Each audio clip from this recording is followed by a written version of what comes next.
Hello friends, नमस्कार। स्वागत है आपका वीके स्टेट 2.0 में। दोस्तों, आज हम बात करने वाले हैं जो हमने कल गति, असमान गति, समान गति, समान वेग, असमान वेग और गति विषयक का समीकरण ये पढ़ाए थे और औसत वेग पढ़ाए थे आपको। तो ये सारी टॉपिक हो चुका है, तो हम उसी पर आज हम आपको न्यूमेरिकल कराने वाले हैं। तो देखिएगा फ्रेंड्स, चलिए स्टार्ट करते हैं।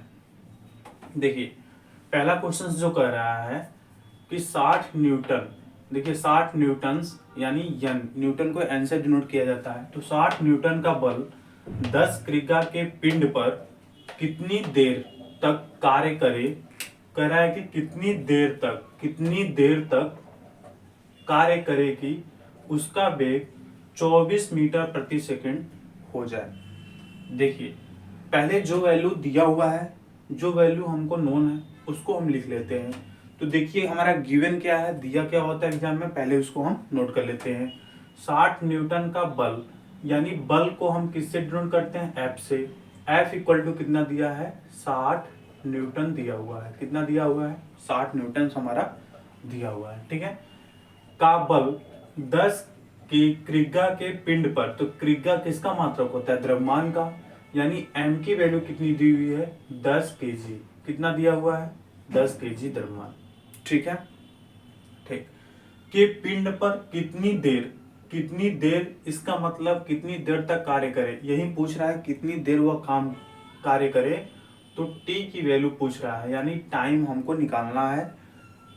कार्य करे कि उसका वेग, ये देखिए इनिशियल वेलोसिटी नहीं है, ये आपका अंतिम वेग दिया हुआ है कि उसका अंतिम वेग, यानी उसका वेग 24 मीटर प्रति सेकंड हो जाए, 24 मीटर प्रति सेकंड हो जाए।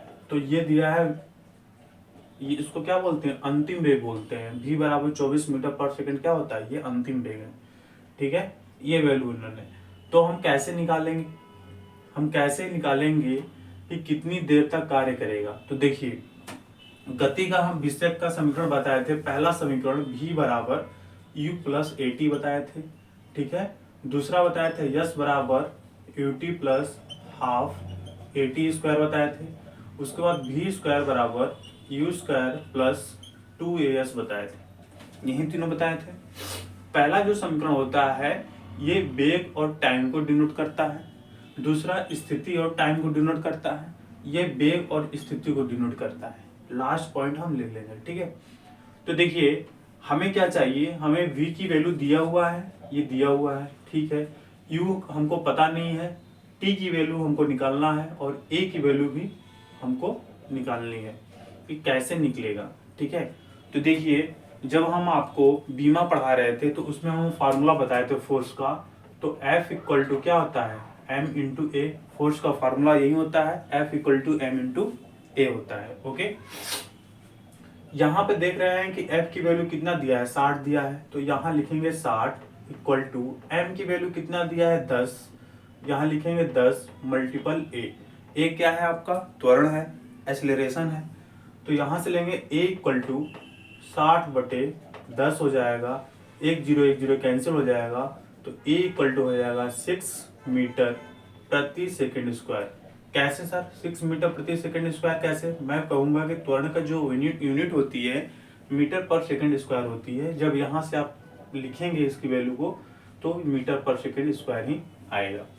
यानी ए की वैल्यू कितनी आ गई हमारा, 6 मीटर पर सेकंड स्क्वायर, ठीक है। हमको वी की वैल्यू मालूम हो गई, ए की वैल्यू मालूम हो गई। अब देखिए, यहाँ पे जब 60 न्यूटन का बल लगा रहे हैं 10 क्रिया के पिंड पर, तो अगर हम जब बल लगाएं, तो बल लगाने से पहले जो होगा, जो हमारा पिंड होगा, जैसे ये हमारी कोई पिंड है, ठीक है, कोई हमारी ये क्या है, पिंड है। तो ये पिंड रखा हुआ है, तो ये तो पहले इनिशियल वेलोसिटी इसकी क्या होगी, जब ये स्थिर होगा तो इनिशियल वेलोसिटी क्या होगी, 0 होगी। क्यों, क्योंकि जब इस पर हम 60 न्यूटन का फोर्स जब लगाए होंगे, तभी तो ये अब 60 न्यूटन का जब फोर्स लगाए होंगे तभी तो मूवमेंट हुआ होगा। तो लगाने से पहले इसका क्या था, वेग 0 था। लगाने से पहले इसका वेग क्या होगा, 0 था। तो इनिशियल वेलोसिटी आपकी u बराबर क्या हो जाएगी, 0 हो जाएगा। u बराबर क्या होगा, 0। यानी हमको चाहिए का v की वैल्यू ये आ गई, u की वैल्यू ये आ गई, a की वैल्यू ये आ गई। तो हम समीकरण फर्स्ट में नहीं रख सकते हैं वैल्यू को, बिल्कुल रख सकते हैं, रख लीजिए। तो v बराबर u प्लस AT, इस वाले फार्मूले को हम इसकी वैल्यू को क्या करेंगे, हम पुट करेंगे यानी लिखेंगे। ठीक है, देखिए v की वैल्यू क्या दिया है, 24, यहाँ लिखिए 24 बराबर u की वैल्यू क्या दिया है, 0, 0 प्लस a की वैल्यू क्या दिया है, 6, क्या दिया है, 6 मल्टीपल टाइम हमसे पूछ रहा है तो t। अब देखिए 24 बराबर 0 हो जाएगा, 6 का मल्टीपल t से तो 6t। तो यहाँ से t इक्वल टू जब आप वैल्यू लेंगे तो 24/6 आ जाएगा। क्या आ जाएगा, 24/6 आ जाएगा। 6 कम 6, 6 चौको 24, यानी t बराबर आपका क्या आ रहा है, 4। और इसकी यूनिट क्या होगी, 4 सेकेंड। क्या होगी, 4 सेकेंड। t बराबर कितना आ जाएगा, 4 सेकेंड। तो इसका मतलब है कि अगर 4 सेकेंड तक वो कार्य करेगा, अगर उस पर उस पिंड पर कितनी देर तक कार्य करे, तो पिंड पर 4 सेकेंड तक कार्य करेगा तो उसका भी कितना हो जाएगा, 24 मीटर पर सेकेंड हो जाएगा। बात समझ में आ गई, क्लियर हुआ बात। एक बार फिर से देख लेते हैं, जो वैल्यू दिया हुआ है उसको लिख लेंगे। 60 न्यूटन का बल, तो F बराबर 60 न्यूटन। बल कितना है, 10 kg का, तो M बराबर 10 kg। कितनी देर तक कर रहा है, कार्य करेगा, तो टाइम पूछ रहा है। उसका वेग 24 मीटर पर सेकेंड उसका है, यानी अंतिम वेग दिया हुआ है 24 मीटर पर सेकेंड। तो हम जानते हैं कि अगर हम फर्स्ट वाले इक्वेशन में लिखेंगे v बराबर u प्लस AT में, तो मुझे त्वरण चाहिए, u चाहिए। तो त्वरण कैसे निकलेगा, F बराबर m इंटू ए फार्मूले से निकल जाएगा। तो a की वैल्यू यहाँ आ जाएगी आपकी, ठीक है, a की वैल्यू आ जाएगी।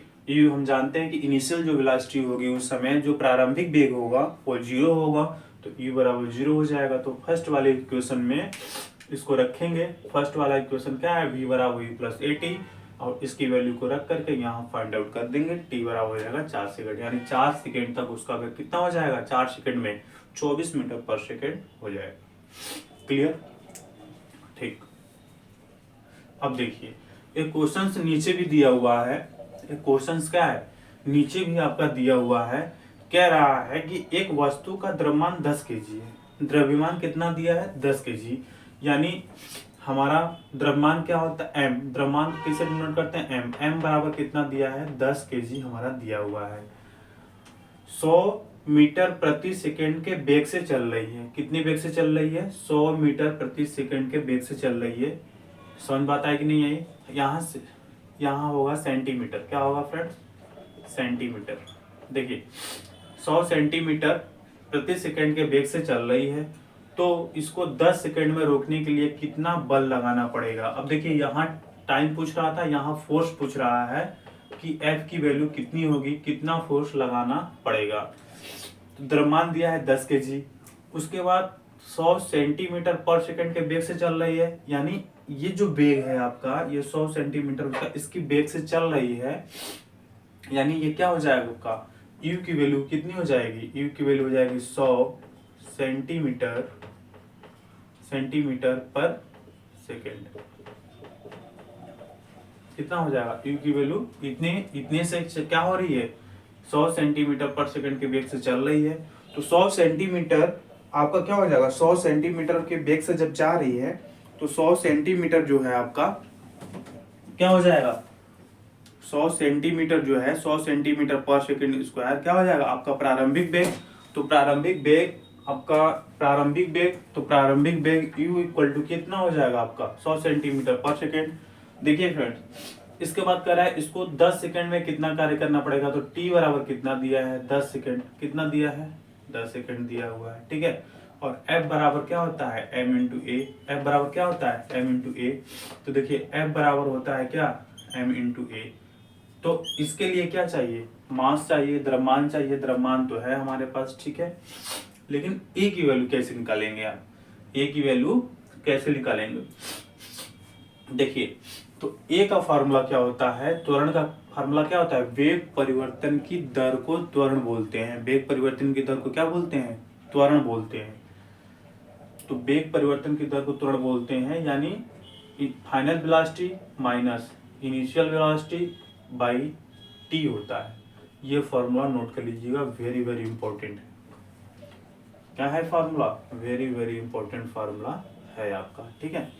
एक चीज और देखिए, ये 10 केजी जो दिया है ये एमकेएस पद्धति में है।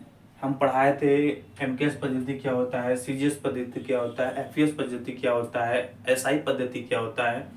ये जितनी भी सारे हैं हमने फर्स्ट वीडियो में ही आपको हमने बता दिया था कि मात्रक क्या होते हैं, व्युत्पन्न मात्रक क्या होते हैं, सदिश राशियां अदिश राशियां दूसरे वाले वीडियो में मैंने बताया हुआ है। तो ये पहले उस वाले वीडियो को आप देख लीजिएगा। देखने के बाद फिर यहाँ आप आइएगा क्वेश्चंस पे। 100 सेंटीमीटर पर सेकंड, यानी ये सेंटीमीटर यानी एमकेएस है, इसमें इसको भी एमकेएस हमको बनाना पड़ेगा। एमकेएस कैसे बनाएंगे? यहाँ मीटर पर सेकंड करना पड़ेगा, मीटर प्रति सेकंड। ई बराबर क्या दिया है? 100 सेंटीमीटर पर सेकंड दिया है।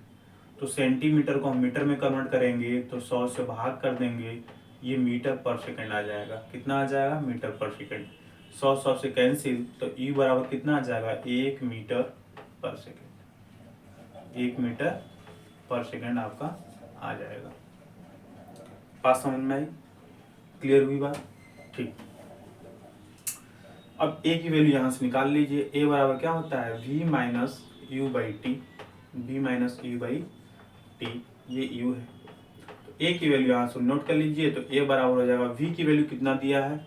v की वैल्यू होगा आपका फाइनल वेलोसिटी, और 10 सेकंड में रोकने के लिए, 10 सेकंड में जब वो रुक जा रही है, इसका मतलब जो अंतिम वेग होगा, जो आपका अंतिम वेग v बराबर होगा कितना होगा? 0 होगा। क्या होगा? 0। तो यहाँ लिखिए 0 -1 ये सेंटीमीटर पर सेकंड है, ठीक है। अपान कितना हो जाएगा? 10 हो जाएगा। कितना हो जाएगा? 10। देखिए सेंटीमीटर पर सेकंड है, तो सेंटीमीटर पर सेकंड को हमने किस में चेंज किया? यहाँ देख लीजिए फ्रेंड्स, कहीं 10 सेकंड में 10 सेकंड में रोकने के लिए कितना बल हमको लगाना पड़ेगा। समझ बात आई? तो 10 सेकंड में हमको कितना फोर्स लगानी पड़ेगी फ्रेंड्स? 10 सेकंड में हमको कितना फोर्स लगाना पड़ेगा?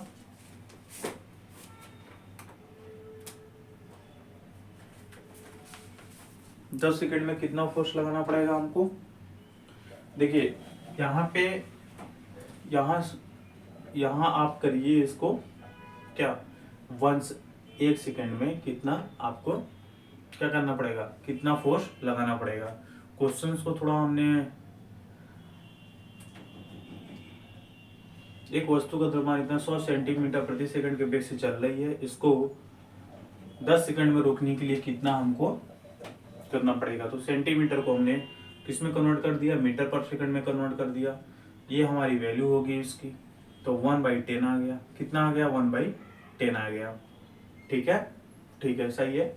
b माइनस 1/10, अर्थात a की वैल्यू कितनी आ गई? -1/10। यानी -1/10 का मतलब ये होता है कि ये जो है आपका क्या, ये जो है, जो आपका एक्सीलरेशन है, ये मंदन का वर्क कर रहा है। किसका वर्क कर रहा है? मंदन का।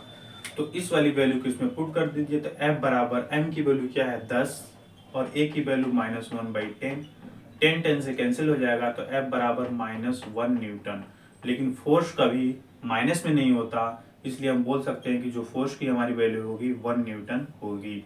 1 न्यूटन होगी। तो 1 Newton is the right answer. 1 Newton is the right answer. तो समझ बात आई? कैसे क्वेश्चंस को करेंगे, समझ में आया? अगर आप कमेंट करते हैं कि सर ऐसे क्वेश्चंस और कराइए, मैं भर भर के क्वेश्चंस कराऊंगा, बट आप कमेंट कीजिए, हमारे चैनल को लाइक कीजिए, सब्सक्राइब कीजिए, और फिर बताइए कि मेरी वीडियो कैसी अच्छी लगी। अगर अच्छी नहीं लगती है तो कमेंट कीजिए, सर आपको पढ़ाना नहीं आता है, आप ऐसे पढ़ाइए, ठीक है। तो मैं अपने को चेंज करने का प्रयास करूँगा, ठीक है। तब तक के लिए bye bye, take care, okay. जय हिंद, जय भारत।